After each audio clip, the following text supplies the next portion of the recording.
planet is safe, you make more money, and everybody's happy. As for me, it's rather magic how you can repurpose plastics into culture, really great arts. And that's how come we're able to host the Prince of Wales.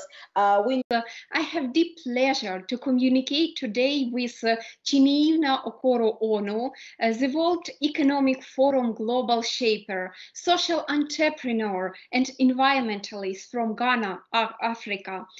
She is the founder of amazing organizations such as Waste or Create Hub and the Enabler and many others focusing on sustainable solutions, culture, inclusivity, and innovations. Chineyenwa, thank you for joining. You know, when I first time met you, I was absolutely inspired by your enormous energy to take the guts to lead the change regardless of any external circumstances.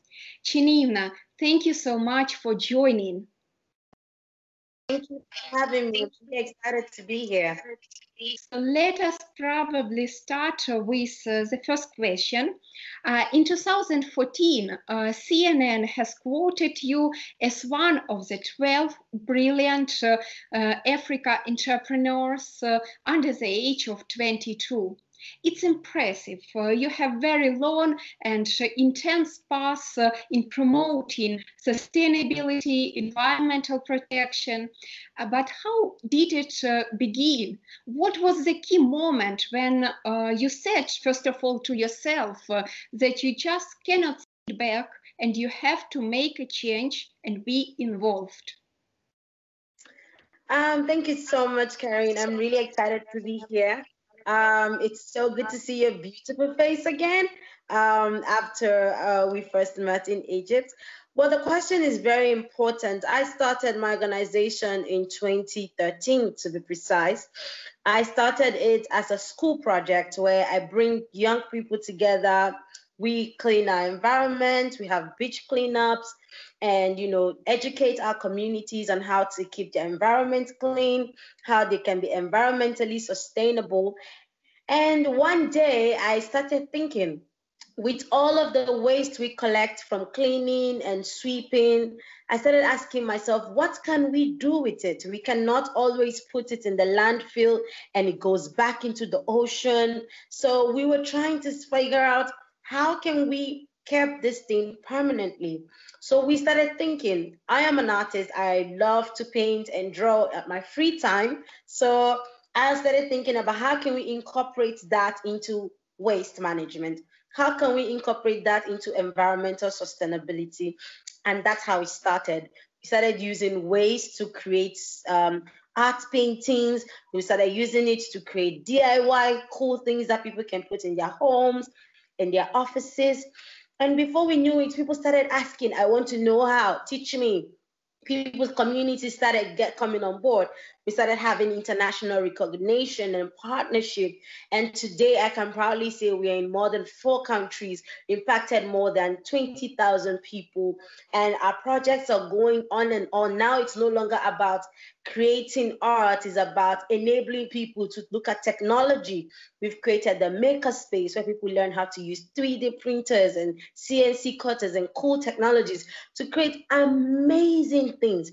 And it's interesting because with waste management, the solutions are endless, with plastic, recycled into different things, with paper. So we started tapping on those different areas, and it's been an amazing journey so far.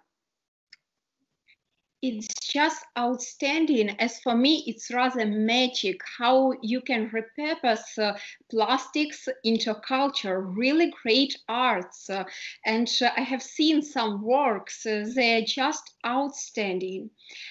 In November 2018, you hosted the Prince of Wales to an environmental exhibition showcasing the ecological sustainability through repurposing plastics into arts.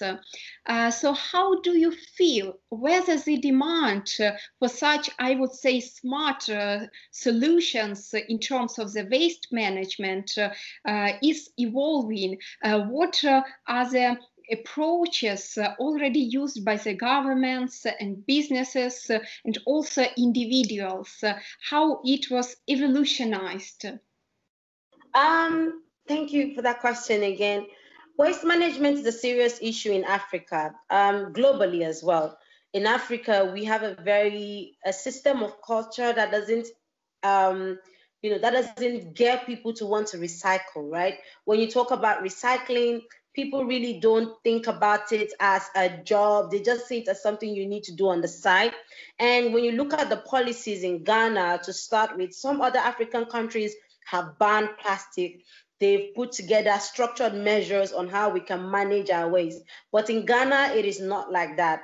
The government has come out rightly to say they are not going to ban plastic. So if they won't ban plastic, it is left for private stakeholders, people who are in the communities, environmentalists like myself, to think about how they can incorporate creativity and innovation into repurposing plastic. And that's how come we're able to host the Prince of Wales. We knew he was coming over to Africa, precisely Ghana. And we know that one of the projects in collaboration to the Prince's Trust is focused on environmental sustainability. And we thought, why don't we use this opportunity to tell our change journey? And thanks to the British High Commission for making that happen. We had a meeting with him. We shared some of the innovations that are happening in the continent. We had other entrepreneurs who have fabulous and amazing products from waste management. And it was amazing. And I think he left with a notion to say, look, with art and creativity, nothing is a waste. We need to educate more people, imbibe them with skills, enable them to be able to see what is possible in that space. The green economy has an evaluation of $100 billion by 2025. And when you think about that number, you're asking, what is the role of young people in coming up with job opportunities, right? With coming up with innovative products in different businesses. So this is where I am geared to. My organization is focusing on building the new cohort of change makers, the new cohort of enablers, the new cohort of pragmatists, those who will come up with hands-on solution, because we don't have a planet B, we only have this planet, so we need to work together. If we speak about the cost in comparison to traditional ways of managing waste, could you please give us more details? Because I know that it's very promising, even not in terms of cultural and environmental, but also in terms of economic. When I look at our landfills, all I see is gold mine. I see endless economic development that could come out from what is regarded as waste, or as rubbish, or as trash. When I look at our landfills, I feel sad. When you look at some countries like Sweden, like Sweden, Denmark, the Netherlands, they've been able to create a system that transformed their entire waste management issues, environmental challenges, into something that becomes economic advantage, right? They transform their waste into energy. They transform their waste into new product that is powering the economy. So it's important that we get to the point where we don't look at climate change as a problem that needs to be solved, but as a solution that can be imbibed to drive economic advantage. Because when you talk to politicians, when you talk to capitalists, they're looking at, okay, what is the output of this, right? How can we get to an output? But by the time we start telling them the numbers, right? If you do this, if you invest this amount of money in this area, this is the ripple effect. You get to benefit. It's a win-win. The planet is safe, you make more money, and everybody's happy. So we need to get to that point where people start seeing the economic advantage, the economic importance of investing in social enterprises that are focused in environmental sustainability. There's a company in Malaysia called Biji. They're doing phenomenal work. There's another company in Russia. There's a company in Ghana, in Nigeria, in Egypt, in Morocco. You see that young people are coming up with amazing products, but they are not able to scale up because the investors, the business people do not see the economic advantage of this as it's supposed to. Right now, I would say that everybody's thinking about energy, right? Renewable energy, how they can come up with different forms of new energy, and that is fantastic. But there are different ways at which we can transform waste that can enable people in our communities and can be ultimate economic advantage.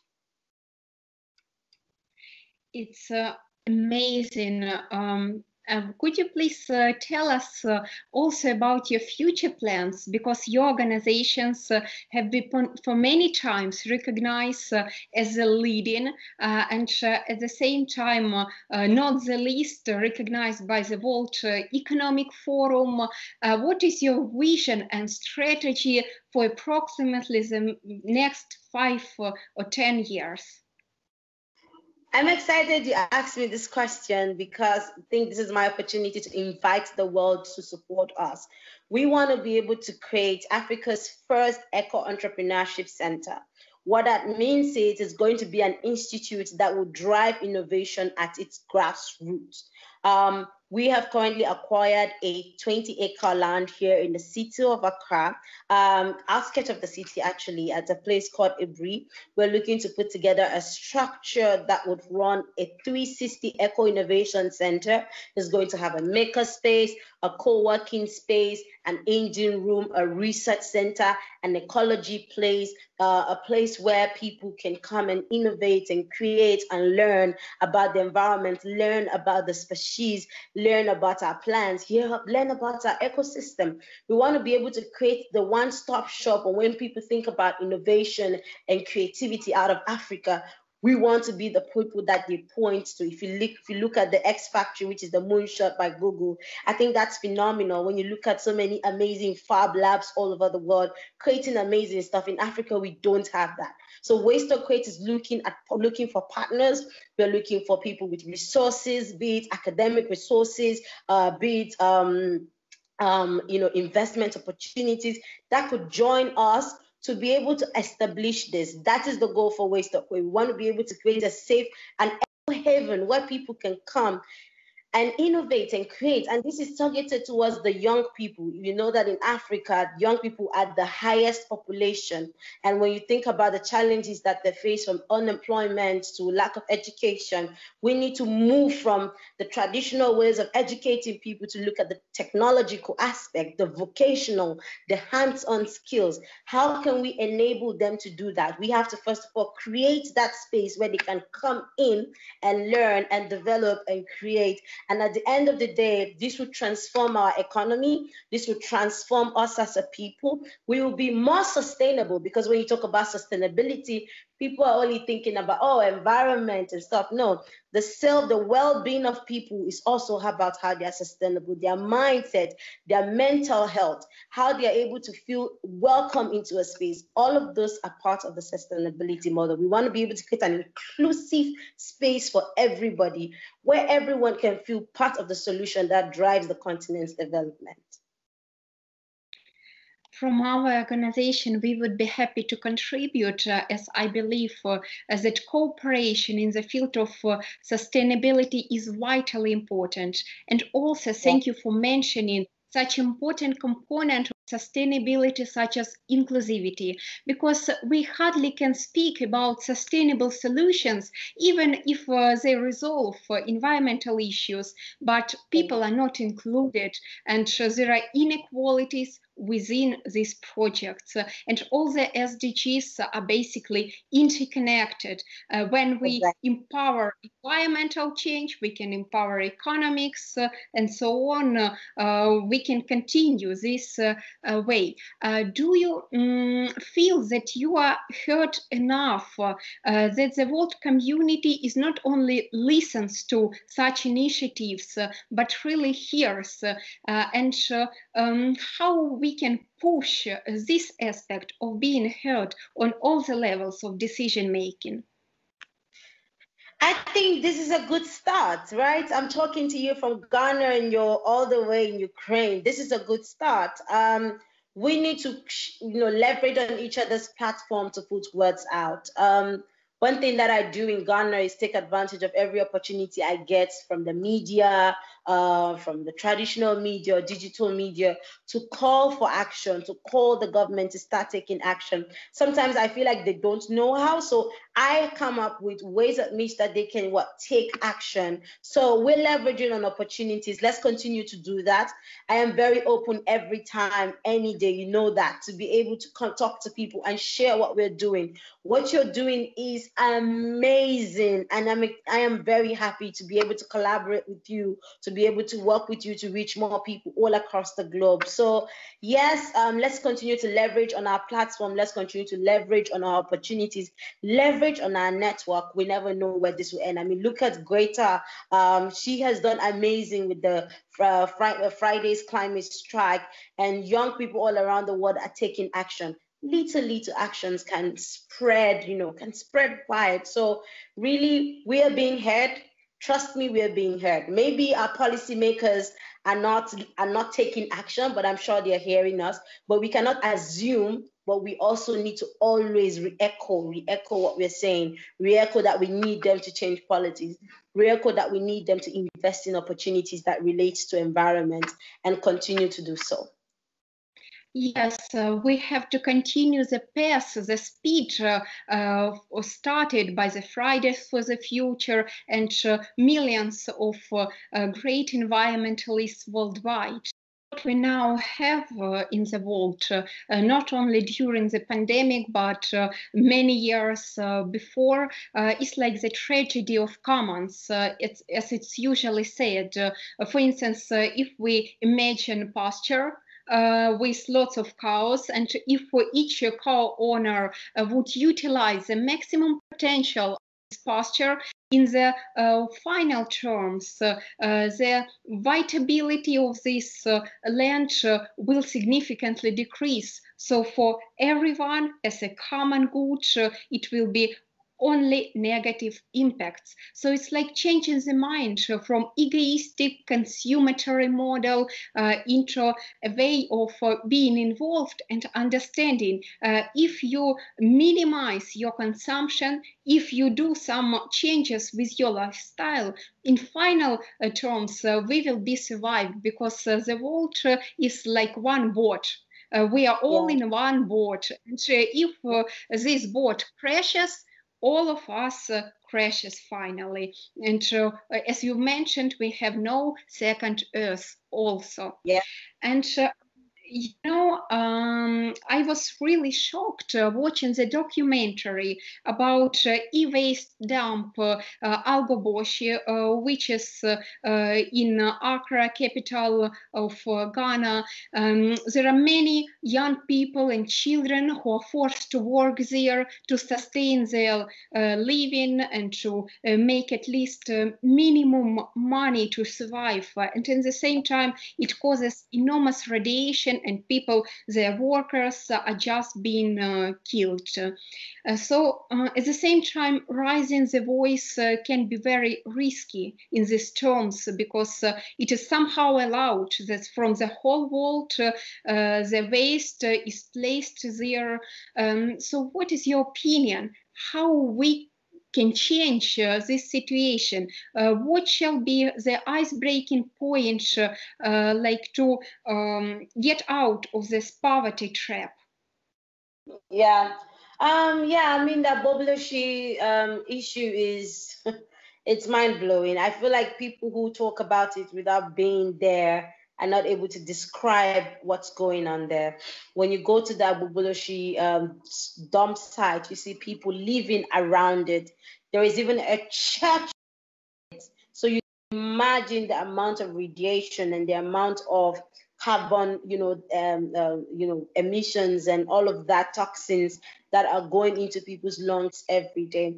Last year, I had a conversation with a community group, which actually is partnering with GIZ to conduct some preventative education to the people there. Because look, poverty is one of the major reasons why they still go back to that dump site to grab 1 or 2 precious metals and sell. So if we can come up with a way that we can show them different angle, I'm sure that they're ready. At least we can start by educating them, as well as providing them with protective gears, face masks and gloves and all of that, so that at least whilst we are educating and trying to get them, because this is a mental state, right? It's a mindset issue. You can't just tell them, oh, leave there today, and they would leave, right? You need to give them an alternative. You need to give them an alternative occupation, because pretty much to some of them, that's an occupation. So we were able to have some education with the community, especially with the women and the girls and the youth. We also started a tree planting a project around the dump site, so that can also reduce the the radiation and reduce some of the emissions, so that we can have more carbon circulation in that point. There is also a project that's ongoing on composting. How can composting be a tool to restore certain landfill? So really, there's a lot of work going on that I am aware of, but it's not going to be an overnight effect or an overnight impact. It is going to happen with time, but with the right necessary support, which is also part of what my organization does. With the right necessary support and partnership, we can be able to reach out to more people. I remember when we started the tree planting, the goal was to be able to plant about 1,000 trees every month. And so far, we've been able to do, I think, 600 trees every month. We can do more, we can really do more. We can really do more with the right support, with the right partners. I think we can do more. So I'm excited that we're having this conversation. I'm sure that certain stakeholders and partners would definitely see this video and will reach out to see how they can also support the folks back here in the continent. Yes, it's very important. This SDGs talks I aimed at providing more attention from the public to these projects, because the key is to know about the situation whenever on the globe it happens, as we are all interconnected. So it's very important that other part of the globe cares about these problems and starts to apply common thinking together. You are very active also in promoting gender equality and inclusivity. We are also planning to organize further discussions. I hope you will join them to share your experience in this particular and also very complicated field. But now I wanted also to ask about the SDG 14, protecting life below water. How can we minimize the level of pollution inside the oceans? And there are numerous approaches also, like care planning, geoplanning, and others. But what is, in your opinion, one key step that we should take to recover, to revive our oceans? I think the first thing we need to do is to educate people on sustainable consumption. That is very important. People need to learn about the effects, the ripple effects of the things that they do. So if you're going to buy a bottle of water, how about you buy a dispenser so that you can reduce the amount of plastic bottles that you have? When you're going to shop, why do you take your own reusable bag instead of taking a single plastic bag that can end up in the ocean? So I think one of the first things we have to do is educate people on sustainable consumption, and then secondly, encourage people to recycle at home. One of the amazing projects that I love so much is our recycling program, where we educate homes on how they can manage their waste. We work with communities on how they can manage their waste. Because when you look at it, once the landfills become full, the next point of dump would be the ocean. And they assume that, okay, because you don't see it on the surface, when you go when you go on for life below water, you see so many things and you'll be sad, they're really, really endangered, and it's really sad. We need to start taking responsibilities in educating people, responsibilities in doing what is right. And I'm sure that there's so many that are doing stuff, going under the water, recovering some of the waste out of the ocean. And there are so many technologies at which that we can do that, coming up with preventative drainage systems that ensures that nothing but the water goes out of drainage. It's very important that we look at all of those technological innovations. I know that with AI, talking about technology, we can be able to accurately figure out this kind of problems, be able to tell, okay, where is the challenges coming from? So we need to tap into all of those technologies. I know Microsoft is doing something on AI for climate. We need to tap into all of that and see what kind of innovations that we can put out that can enable young people or enable people to think about this as a holistic approach as part of economic development and also as part of what environmental sustainability.